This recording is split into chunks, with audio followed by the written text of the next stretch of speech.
स्वागत आणि सुरुवातीला मोठी बातमी आहे। ग्राउंडवर उतरून काम करा, शिंदेंनी मंत्र्यांना या सूचना केल्या असल्याचं सूत्रांनी सांगितलंय।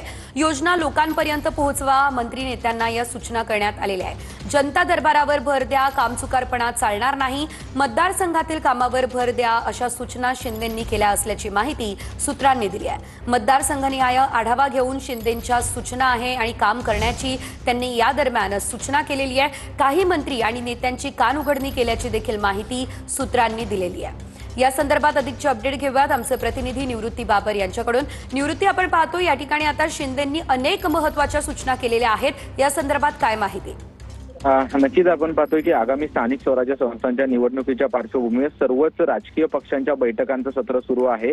एकनाथ शिंदे यांनी त्यांच्या मंत्र्यांच्या ज्या आहेत त्या बैठका घेतलेल्या आहेत, त्यांनी ग्राउंडवर उतरून काम करा अशा सूचना ज्या आहेत ते एकनाथ शिंदे यांनी मंत्र्यांना सूचना केलेल्या आहेत। त्याचसोबतच ज्या आपण योजना राज्य सरकारच्या माध्यमातून सामान्य जनतेसाठी करतोय त्या योजना लोकांपर्यंत कशा पोहोचतील याच्यावरती जास्तीत जास्त भर द्या आणि सामान्य जनतेचे प्रश्न सोडवण्यासाठी जनता दरबार असेल किंवा दौरे असतील या स्वरूपात सामान्य जनतेचे प्रश्न सोडवा अशा सूचना ज्या आहेत ते एकनाथ शिंदे यांनी दिलेल्या आहेत। त्याचसोबतच मतदारसंघात जी कामं असतील ती कामं जास्त दिवस ठेवू नका, ती लवकरात लवकर पूर्ण करण्याच्या सूचना देखील एकनाथ शिंदे यांनी सर्व मंत्र्यांना दिलेल्या आहेत। त्याचसोबतच आपापल्या मतदारसंघाचा आढावा घेऊन त्या संदर्भात अहवाल देखील तयार करा असा देखील सूचना एकनाथ शिंदे यांनी दिलेल्या आहेत। त्याच्यामुळे आगामी स्थानिक स्वराज्य संस्थांच्या निवडणुकांच्या पार्श्वभूमीवरती मंत्र्यांना जे आहे ते एकनाथ शिंदे यांनी सूचना दिल्याचं आपल्याला पाहायला मिळतंय। धन्यवाद दिलेल्या अपडेटसाठी।